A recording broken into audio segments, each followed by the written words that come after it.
Hello les lumineux, je suis très heureuse de vous retrouver pour ce nouveau temps de partage et j'espère que vous vous portez au mieux dans ces énergies bien lourdasses, bien pesantes, bien plombantes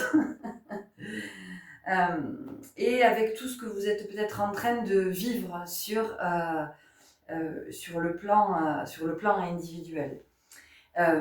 Avant de commencer cette vidéo, bienvenue et merci pour tous vos partages, merci pour vos témoignages et merci pour toute votre bienveillance de cette belle énergie que vous émanez et que vous diffusez au sein de cette communauté et de ce que vous pouvez souhaiter aux uns et aux autres dans la solidarité, dans l'accompagnement, la bienveillance. Donc vraiment, merci infiniment pour ça.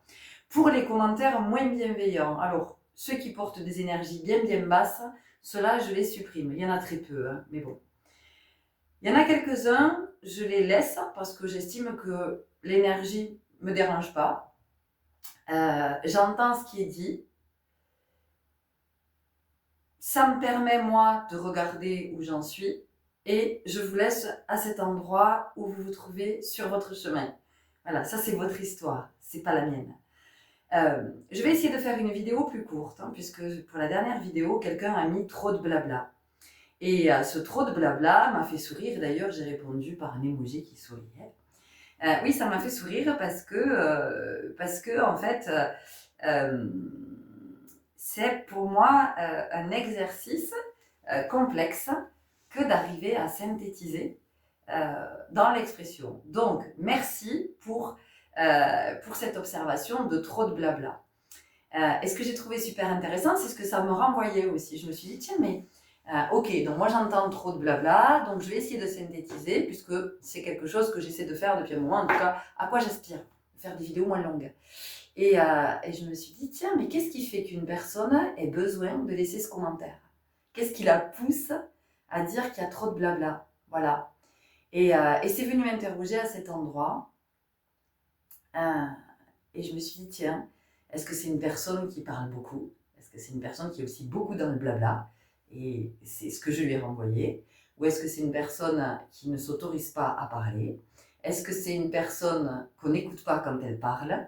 Voilà, ça m'a interrogée. Et ça m'amène à cet endroit de cette vidéo que je vous partage ce soir sur pourquoi l'année 2025 est aussi puissante. Eh bien parce que c'est un révélateur. Elle nous met face à une réalité que peut-être jusqu'à maintenant, nous n'avons pas vue parce que nous n'étions pas conscients. Cette année 9, Tarot de Marseille, les arcanes majeurs, l'ermite, d'accord? L'énergie de l'ermite.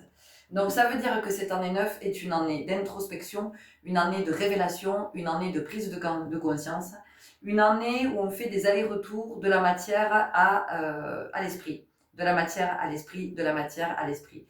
Donc vraiment, on est dans la lignée de l'année précédente, l'année 2024, qui était une année 8, et dans laquelle effectivement on était sur cet alignement, sur cet ajustement, sur cet équilibre entre le spirituel et le matériel. Et comme on est allé œuvrer à cet endroit, en tout cas c'était la proposition de l'année 2024, après on était à cet endroit ou pas, ça appartient à chacun, mais en tout cas cette année 8, elle nous a amené à être dans cette capacité à vivre dans la matière et revenir à l'esprit pour se dire ok, qu'est-ce que je vois? Et donc en ce moment on est beaucoup avec des révélations, notamment au niveau de nos blessures primordiales, et puis en ce moment plus particulièrement de nos relations, puisque nous sommes le 9 mars quand je vous propose ce partage, et que nous sommes dans les énergies de Vénus rétrograde. Donc c'est une année 2025, c'est comme si on vivait avec un miroir grossissant et tout nous apparaît. Et ces prises de conscience, elles sont pas là pour rien. Ces révélations sont là parce que effectivement, il y a tout ce chemin qui a été marché et que nous pouvons voir, nous pouvons entendre et nous pouvons faire quelque chose de ce que nous voyons et de ce que nous entendons. En conscience, j'entends, d'accord? Donc, si c'est là, c'est pour nous dire, ok, on arrive sur une fin de cycle, Ça veut dire que 2026, 1er janvier 2026, on repart sur une année 1, donc année de l'unité. Le nouveau départ, c'est l'énergie du battleur, c'est-à-dire qu'on a tout à notre disposition pour partir dans une nouvelle direction. Alors, est-ce que je reste avec toutes mes croyances, toutes mes pensées limitantes, toutes mes attentes, avec mes schémas, avec mes répétitions, avec mes héritages? Est-ce que je reste avec ça alors même que j'ai pu en prendre conscience et je repars pour un cycle? Donc, je vais vivre des expériences dans la même énergie, des expériences qui vont s'intensifier pour que je puisse recevoir l'enseignement, l'intégrer et l'assimiler. Ou bien, est-ce que je me dis, non, je profite en fait de cette année 2025 pour me libérer, parce qu'on est en année 9. Le 9, je le dis souvent, c'est les 9 mois de grossesse, ça fait vraiment référence à ça et à ce moment de l'accouchement, de la délivrance. Donc, de quoi est-ce que je me délivre, de quoi est-ce que je me libère en 2025 pour décider, pour choisir de démarrer 2026 dans de nouvelles énergies, à vivre de nouvelles expériences dans d'autres espaces avec d'autres personnes. Donc, c'est pour ça que cette année, elle est aussi puissante, elle est aussi costaud, elle est aussi déstabilisante parce que on est mis face à nos fondations. On travaille cette année, on œuvre du côté de la structure. Donc, c'est aussi pour ça qu'on est avec toutes ces douleurs dans le dos, dans les cervicales, la colonne vertébrale, la nuque, les trapèzes, les épaules, tout ce qui va être les articulations, les genoux, les chevilles, les hanches. Ben oui, tout ça, effectivement, c'est touché parce que ce sont nos fondations. Donc, les pieds, attention à vos pieds et vos chevilles. C'est là, donc je vous le transmets. Donc, est-ce que je reste sur ces fondations ou est-ce que je comprends que mes fondations ont besoin d'être revues? Il y a peut-être des matériaux qui sont aujourd'hui beaucoup plus appropriés pour ce que je m'apprête à vivre quand je vais passer en 2026. Donc, pas de panique, nous sommes au mois de mars, début mars, donc on a du chemin, on a encore du temps, même s'il est vrai que le temps s'accélère et que ça va de plus en plus vite, mais nous avons encore du temps pour cheminer et pour nous libérer de ce que nous voulons laisser là pour pas avoir à repartir sur les mêmes cycles avec les mêmes expériences, toujours les mêmes personnes qui reviennent, ou en tout cas des personnes avec la même énergie qui reviennent pour qu'on revive toujours les mêmes choses. Voilà. Est-ce que j'ai autre chose à vous dire? Oui, donc c'est très très déstabilisant parce qu'on voit nos mécanismes, parce qu'on voit comment on fonctionne, parce qu'on voit que oui, on voit les masques quoi, et on voit aussi on n'est pas qui on croyait être. Et ça, c'est extrêmement déstabilisant parce que ça vient de dire mais alors qui je suis? Qui je suis si je ne suis pas celui ou celle que je croyais être? Donc, très très compliqué cette année d'être dans le déni et le déni va nous amener du côté des maux physiques, c'est-à-dire que tu veux pas voir, ok, ça va passer par le corps et ça va passer par la douleur jusqu'à ce que tu finisses par comprendre que tu finisses par comprendre que effectivement il y a quelque chose qui est à voir et que tu peux pas continuer à te mentir parce que l'ermite c'est ça, l'ermite c'est celui qui est dans cette capacité à ne plus se mentir, à regarder en face, ouais, même si c'est douloureux, mais c'est douloureux sur le coup, pourquoi? Parce que ce sont nos fondations qui s'effondrent, c'est notre monde qui s'effondre. Et qu'est-ce qui est en train de se passer en ce moment sur le plan sociétal et sur le plan du système? Toutes les plus grosses entités sont en train de s'effondrer. Pourquoi elles sont en train de s'effondrer?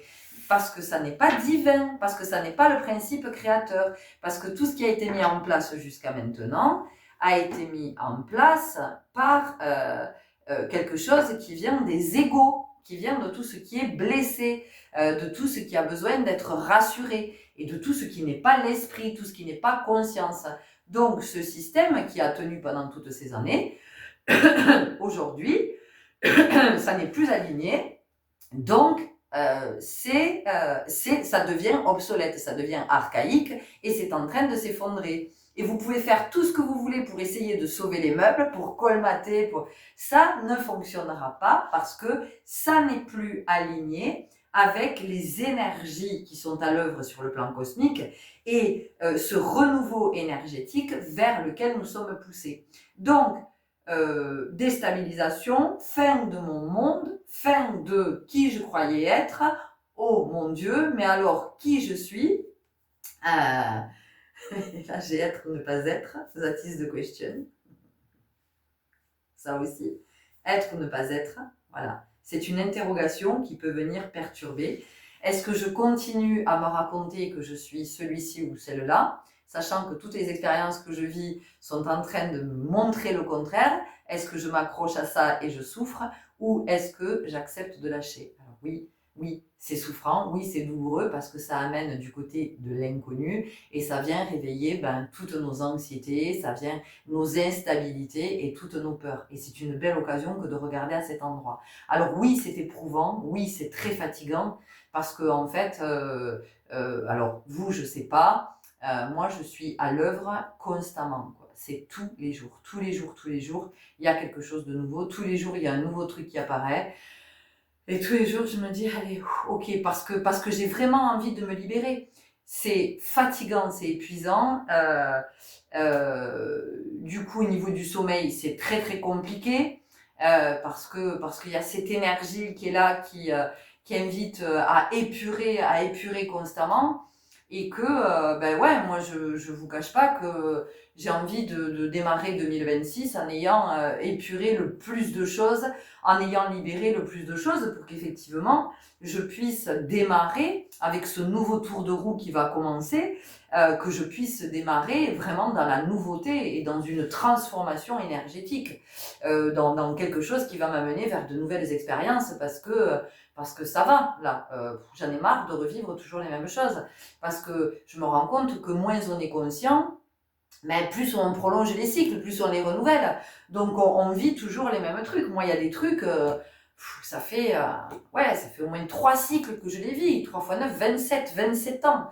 Donc là, je vous assure que cette année, je suis assez consciente et je me dis non, mais moi je repars pas pour 9 ans de plus sur des trucs que je me pèle depuis 27 ans. Ça suffit quoi, j'ai plus envie de ça, j'ai envie d'autre chose. Voilà, donc cette année 9, c'est un cadeau, mais vraiment c'est un précieux cadeau. Et on peut ne pas l'apprécier parce qu'on peut se dire que c'est un cadeau qui est mal emballé. Et l'humain, il aime pas les cadeaux mal emballés. Ben ouais, là, l'humain, il aime les jolis cadeaux avec du joli papier qui brille, avec du joli bolduc, des jolies étiquettes. Et ça fait rien si le cadeau il est pourri, tant que c'est joli au niveau de l'apparence. Donc ça vient aussi nous parler de ça. Ça vient nous parler de l'apparence et de comprendre qu'on ne peut pas se fier aux apparences. L'apparence n'est qu'une illusion, l'apparence n'est qu'une projection. L'apparence, c'est ce que je projette en fait. Donc ça n'est pas la réalité. Et c'est de comprendre que tant que je vis dans la projection, en fait, je suis à côté de la plaque complète. Voilà, donc encore de l'instabilité, et c'est de comprendre que en fait, l'instabilité, elle est là parce que c'est en moi que c'est instable, que mes fondations sont instables. Donc voilà, c'est l'occasion d'aller revoir nos fondations, c'est l'occasion de changer peut-être les matériaux ou de renforcer, ça c'est vous qui le voyez. Donc c'est une année qui est particulièrement complexe, c'est une année qui nous amène dans l'ouverture du cœur, mais alors de s'aimer soi, vraiment de s'aimer soi, donc d'aller rencontrer notre humanité. Et ça peut être très souffrant pour des êtres qui sont avec une grande fragilité. Ça peut être extrêmement souffrant et ça peut même être insupportable à vivre. Donc vraiment, osez demander de l'aide, osez demander de l'aide, osez demander de l'aide. Voilà. Il y aura toujours quelqu'un sur votre chemin pour vous aider. Il y aura toujours quelqu'un pour vous tendre la main. Et si c'est pas cette personne qui peut vous aider, en tout cas, cette personne peut être un relais et peut vous amener vers la personne qui pourra vous apporter l'aide dont vous avez besoin. Cette année 9, elle nous dit rangez vos égos, arrêtez d'être fiers, arrêtez de porter le masque là de la force tout le temps, accueillez vos émotions, vivez-les pleinement, acceptez que dans une même journée, vous puissiez vivre les 4 saisons et que vous puissiez les vivre, Vivaldi, et que vous puissiez les vivre plusieurs fois dans la même journée. Voilà, c'est d'accepter tout ça, c'est de rencontrer cette humanité et puis d'écouter parce que vraiment à l'intérieur ça nous dit, quand on s'écoute ça nous dit tiens, tu devrais aller voir cette personne, tu devrais aller consulter telle personne, tu devrais aller faire ce soin, tu devrais... Alors tout ça, il est évident que ça va pas faire à la place d'eux, à votre place, mais par contre ça peut vous soutenir sur votre parcours et ça peut vous permettre d'y voir beaucoup plus clair, de poser de la conscience à un endroit où vous ne l'aviez pas posé et à partir de là de pouvoir revoir vos fondations et de transformer votre énergie pour démarrer dans une nouvelle énergie. Voilà, je vais m'arrêter là, je trouve que c'est pas mal. Waouh, ben, il y aura moins de blabla ce soir, fait remarquer, ça veut rien dire. Hein. Je peux être sur 15 minutes de blabla. 15 minutes de blabla. Bon, ok, en tout cas, moi j'ai eu beaucoup de plaisir à vous partager cette guidance. Ce que je sens en tout cas, ce que je vis dans la matière. Je vous invite à nous partager ce que vous avez envie de nous partager, évidemment avec le plus de bienveillance possible, mais peut-être que vous n'en êtes pas là sur votre chemin, peut-être que vous ne pouvez pas être dans la bienveillance. Voilà, et ça vous appartient. Et simplement peut-être de regarder que quand je ne suis pas bienveillant avec les autres, c'est que j'ai quelque chose à regarder à mon endroit de tiens, à quel moment est-ce que je ne suis pas bienveillante avec moi. Prenez grand soin de vous. Merci pour votre belle présence. Merci pour ce chemin que vous marchez. Bienvenue si vous nous rejoignez. Merci pour vos abonnements et pour toutes vos interactions qui permettent à cette communauté d'être de plus en plus visible, à mes vidéos d'apparaître dans les propositions et à des âmes qui sont en chemin d'avoir accès à ces messages qui pourront peut-être les éclairer. À très bientôt. Au revoir.